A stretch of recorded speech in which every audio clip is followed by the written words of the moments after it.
Good afternoon. I'd like to reflect a little bit on why I'm doing the things that I'm doing. And it's a result of 6 years of architectural education in New York City, 5 years of professional practice. And I came away with the feeling that the tools that architects have been using as teachers and as professionals are rusty, antiquated, they don't work.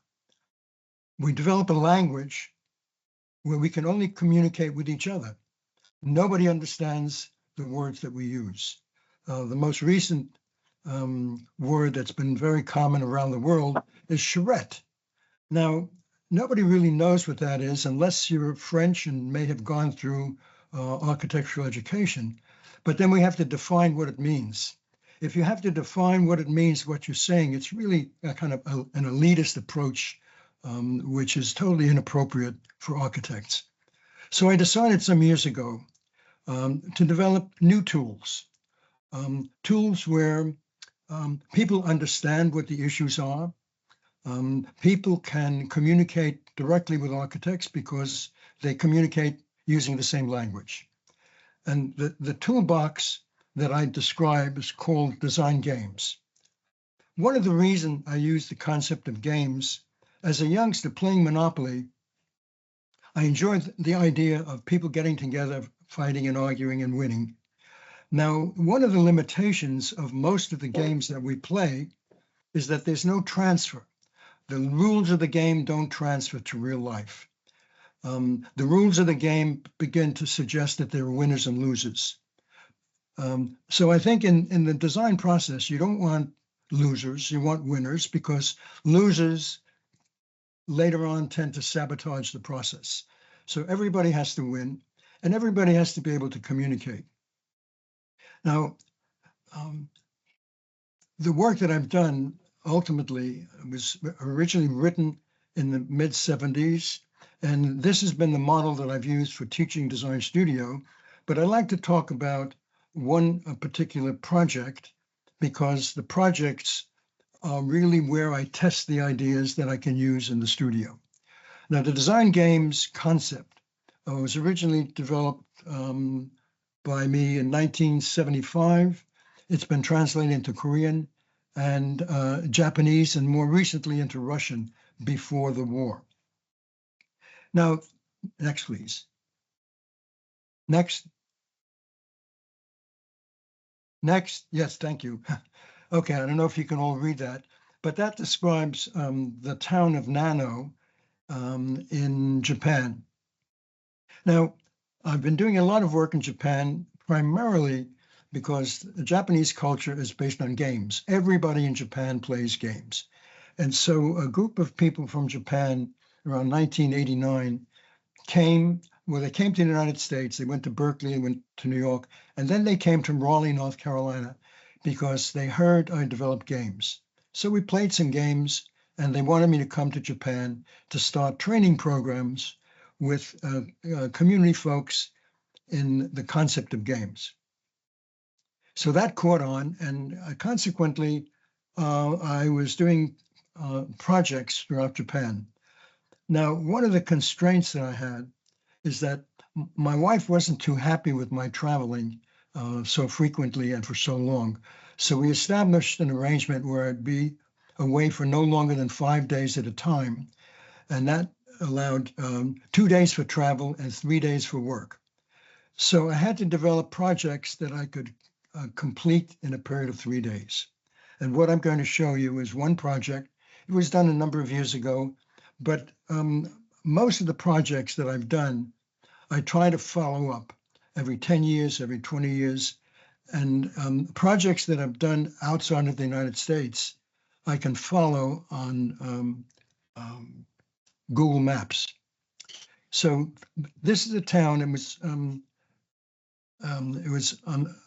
at the edge of a waterway, and the concern of the planners was that they needed more space for recreation. So they wanted to fill in a section of the river. Now, the city has been proposing solutions for how to do this and what it would look like for 2 years and consistently was rejected by the community. So the mayor of the town heard that I've been doing projects for 3 days, so he invited me to come. Now, the invitation is really very fuzzy because it's hard to know exactly what the intention is. But what I did suggest is that we involve teenagers, middle schoolers, as well as adults. We must have children because recreation is not just for one population. And not only that, I wanted them to arrange a boat ride so that the young people could see what the perimeter of this infill might look like. Next, please. So boats were arranged. This was before I arrived. And next, please. And it included teachers, children. There were 2 boats, and the city had arranged a perimeter. So it was kind of an invisible perimeter, but the boats took them, the children around just to get a sense of what it looked like. Next, please. Now, there was an announcement in the newspaper, and I think it was in Japan Times, about a workshop that was going to be happening in the town of Nano. So when I arrived at the center where we were working, there were about 30 people waiting to come in to observe. And I suggested that, no, there were no observers, there were only workers. So if people wanted to stay, they'd have to work. Now, these are basically citizens. There may have been one architect, but typically they're all citizens. And so for 3 days, we were working together. Next, please. Next. So I divided the 30 people into separate groups. The aim of this workshop was really to come up with a plan and identification of the activities that should occur on this landfill. So the first step was for a group of citizens to generate the whole range of possible activities that could occur on this area. Not only that, to also generate all the objectives that might be appropriate for a recreation area. Next, please. Then one group had to develop graphic symbols about the size of a postage stamp for every one of the activities that was identified. Not only that, but they also had to estimate how large each one of these activity areas might be for the size of the population of Nano, which was about, I don't know, less than 100,000 people. So this represents images of all the activities plus a number which corresponds to the number of these postage stamps that correspond to the actual area that might occur in this town. Next, please.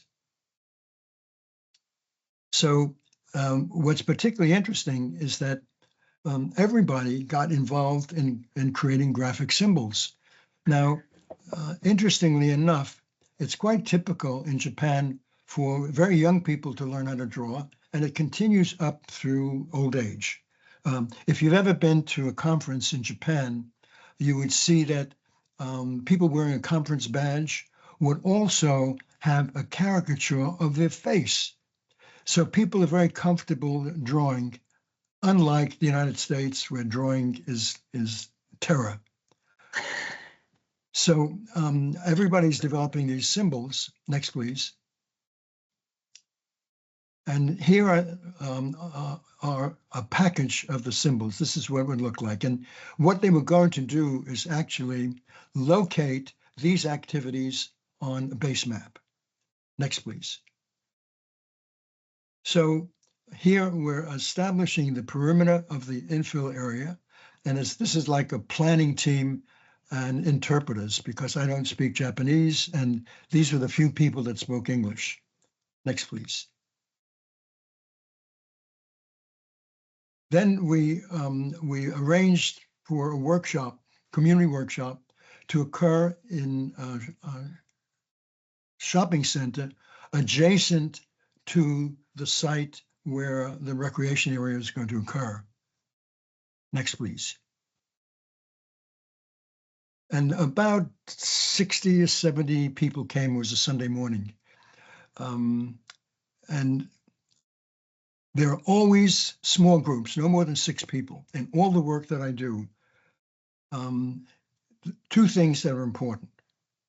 One is the basic concept called values clarification, which means that we all have different beliefs and values.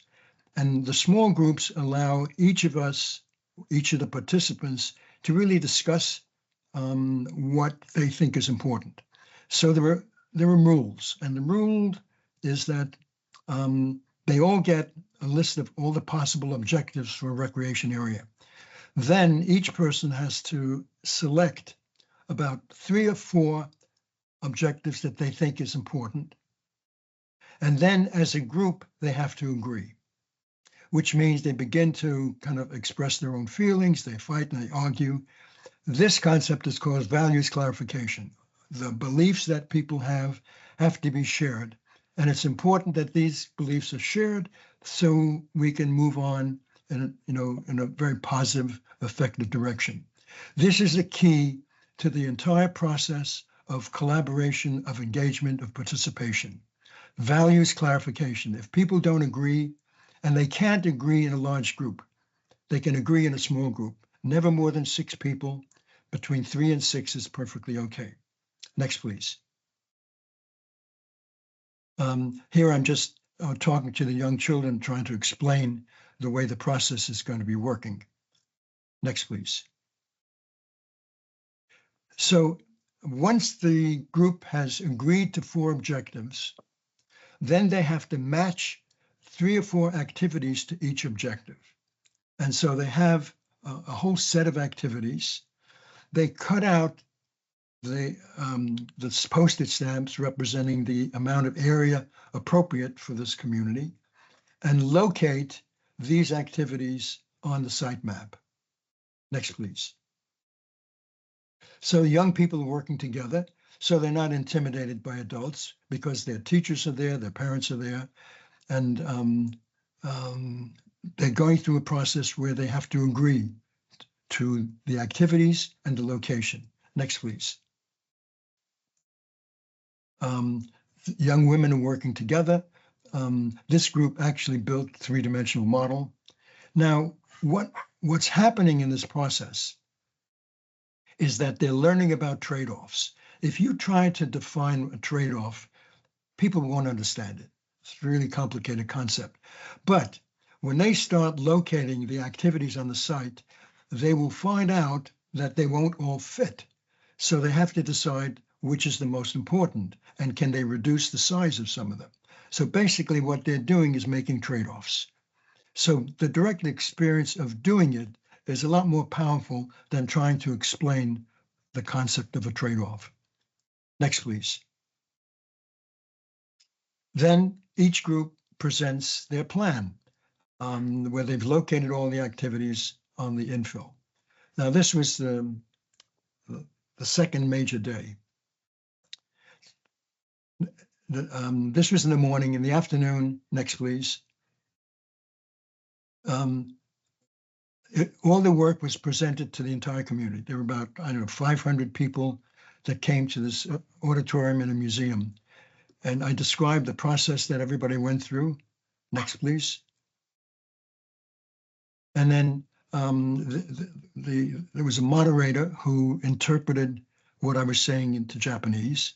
And on the back wall, each of the teams have their work presented. Next, please.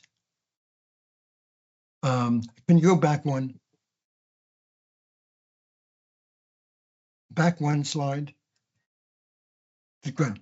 Now, each person was selected to describe their project. There was an 11-year-old boy who described his team's proposal, and he said, well, this is an area where our fathers can sit and drink beer. And of course, the whole audience, exploded. And the mayor realized how important it was to involve young people, because young people are uninhibited. They'll say anything. And it's unlikely that the parents would ever say, well, we need an area where we can drink beer. So this really pointed to the value of having, in any kind of a project, young people be involved because they're part of a community.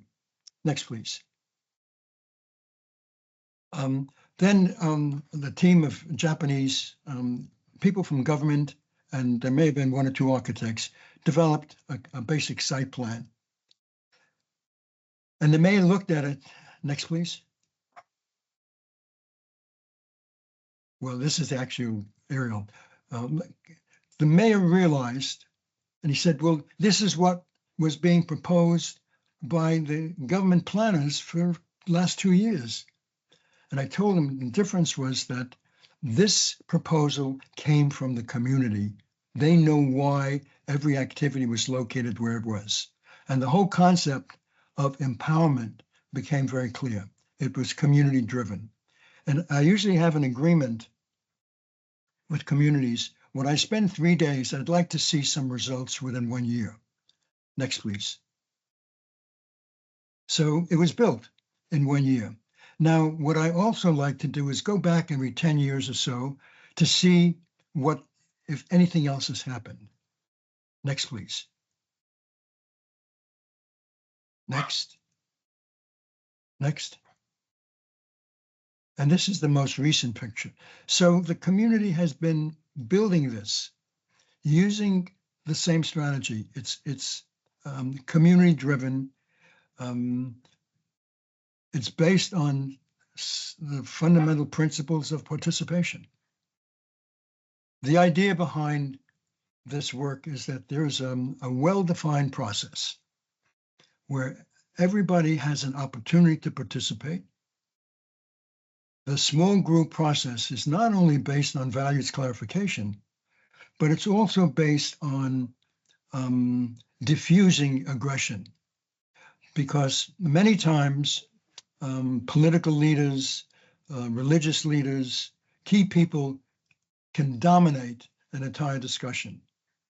Now, if they are part of a group of 6 people, that aggression is diffused.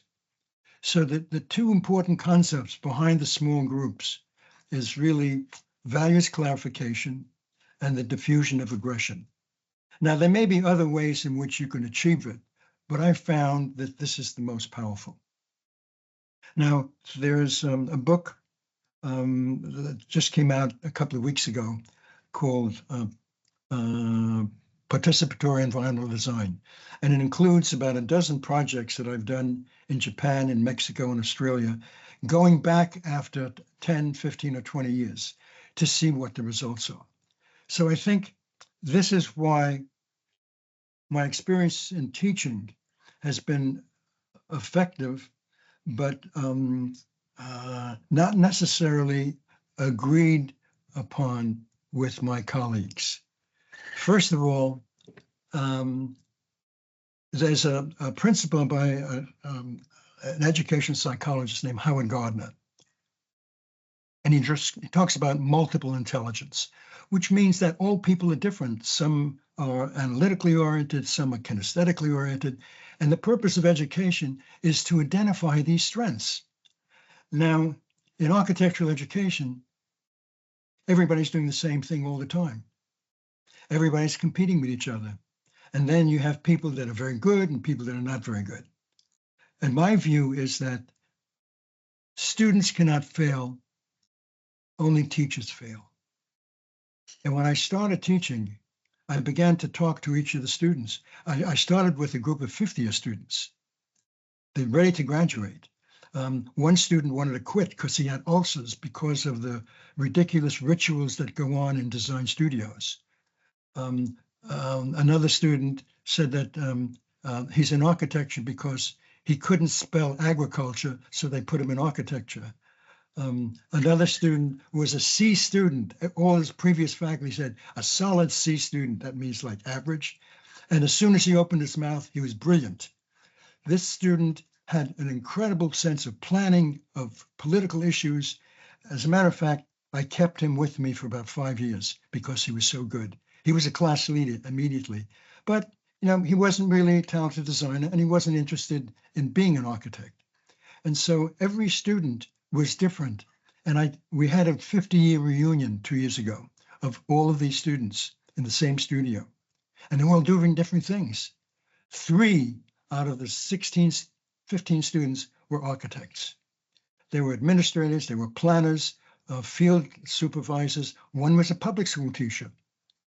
And so the purpose of education basically is really to identify the strengths of the different students, not reinforce the weaknesses. Forget about the weaknesses. It's the strengths. Now, it means that every student has to be involved in different projects. Not only that, but in my studios that I taught for 35 years, no student will work by themselves. There has to be at least a team of 2 people on every project. The reason for it is that students learn more from each other when they spend a lot of time together than they do from the professor. Not only that, there were a lot of projects coming in from different parts of the state, various projects, landscape architecture projects, architecture rebuild projects, downtown revitalization. And the students then would identify who they'd like to work with. And then they'd visit various projects to decide what they're interested in.